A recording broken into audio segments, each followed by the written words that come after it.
Welcome back to JoyTube, a place of epic journey into the ancient texts and biblical stories. Here we bring out the facts to make you understand how the people of old walked and pleased God and how God rewarded them. We are very fortunate to have their dealings with God written down for our learning, so we too can walk in the ways of the Lord and please Him also.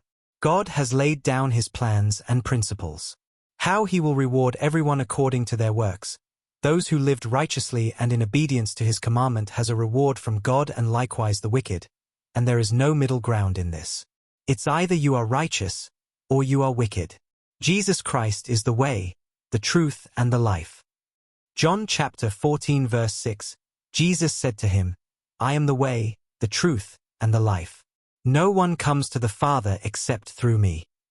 So, if you do not know Jesus Christ on a personal level, that is as your Lord and personal Savior, you should do that before it is too late. If you have not yet subscribed to this channel, please do that now so that you don't miss out in this biblical exposition journey. Today, we are looking at the life of King David. Who is he? Why was he called a man after God's own heart, and how did he fail, and what was his sin and the consequences? Let's dive in. He was a shepherd, a warrior, a king, but also a sinner. A man chosen by God yet deeply flawed. His life was marked by triumphs and tragedies, victories and defeats. But above all, he was called a man after God's own heart. Why? And how did his greatest sin shake an entire kingdom? Stay with me, because this is the untold story of King David. David's story begins in the fields of Bethlehem. The youngest son of Jesse, overlooked by men but chosen by God. While tending sheep, he developed a deep relationship with Yahweh, writing psalms that would one day be sung for generations. But God had bigger plans. When the prophet Samuel came searching for the next king of Israel, it wasn't the strong, tall, or trained men of Jesse's household who were chosen, but the humble shepherd boy. Anointed in secret, David's journey to the throne had begun. David's first great victory? A giant named Goliath. Armed with nothing but a sling and his unshakable faith, David took down the Philistine warrior with a single stone. It was not his strength that won the battle, but his trust in the living God. But with victory came jealousy. King Saul, Israel's first king, grew envious of David's rising fame. The very man David had once served and played music for, now wanted him dead. Forced into exile, David spent years running for his life, but he never took matters into his own hands. Even when given the chance to kill Saul, he refused, saying, I will not touch the Lord's anointed. Why was David a man after God's heart? David wasn't perfect, but his heart was different. He sought after God with passion. He repented when he sinned. He worshipped with sincerity. He inquired of the Lord before making decisions. Unlike Saul, who relied on his own wisdom, David depended on God's guidance. His faithfulness, humility, and obedience made him a man after God's own heart. Under his leadership, Israel flourished. He conquered Jerusalem, established it as the city of God, and brought the Ark of the Covenant back home with great celebration. The promise of an everlasting kingdom was given to him by a covenant of salt. It seemed like nothing could go wrong, until it did. David's sin and its consequences. One evening, while his army was at war, David stayed behind. And from his rooftop, he saw her, Bathsheba, the beautiful wife of Uriah, a Hittite yet serving as a soldier in David's army. Desire consumed David. He called for her, slept with her, and soon after, she became pregnant. But rather than confess, David tried to cover his tracks. He summoned Uriah back from battle, hoping he'd sleep with his wife. When Uriah refused, David arranged for his death on the battlefield. The shepherd king had become an adulterer, a liar, and a murderer. Then came the prophet Nathan, with a parable of a rich man stealing a poor man's lamb.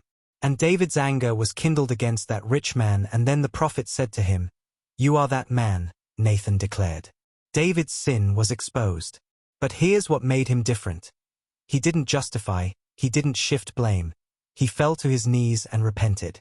His words, captured in Psalm 51, echo through time, Create in me a clean heart, O God. But forgiveness did not erase the consequences. The sword never departed from his house. His own son, Absalom, rebelled against him. His household was torn apart by tragedy, death, and betrayal. The baby conceived with Bathsheba died. And David, once the glorious king, wept bitterly for the chaos his sin had unleashed upon him and his household. So many problems erupted in the family of David. Amnon's sin. David's son Amnon raped his half-sister Tamar, leading to hatred and vengeance within the family. Absalom's revenge. Tamar's brother Absalom took justice into his own hands, murdering Amnon in cold blood. Absalom's rebellion. David's own son led a rebellion against him, forcing the king to flee Jerusalem in humiliation. Absalom's death. Despite David's love for him, Absalom was killed in battle. David's heart broke as he cried, "O my son Absalom, would I had died instead of you." Adonijah's betrayal. Another son, Adonijah, tried to seize the throne from Solomon, causing more division in David's final years. David's personal failure echoed for generations. What began as a private sin spiraled into national turmoil. His family suffered, his kingdom was shaken, and his later years were filled with heartbreak. But even in the midst of judgment, God's mercy remained. Yet, despite it all, God's promise remained. From David's lineage would come the Messiah, Jesus Christ. His failures were real, but so was his faith. His sins were great, but so was God's mercy. And this is why David was a man after God's heart. Not because he was perfect, but because he always turned back to the one who is. So, what about you?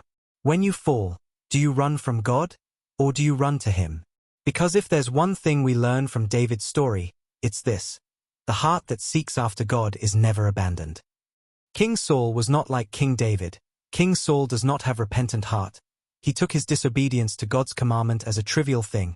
In 1 Samuel chapter 15 to chapter 16 verse 1, "Now the Lord said to Samuel, How long will you mourn for Saul, seeing I have rejected him from reigning over Israel? Fill your horn with oil and go.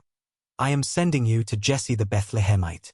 For I have provided myself a king among his sons." Did you learn anything from the life of David? And would you be a man or a woman after God's heart? Please don't forget to like, comment, share and subscribe to JoyTube. Thanks for watching and see you in the next video.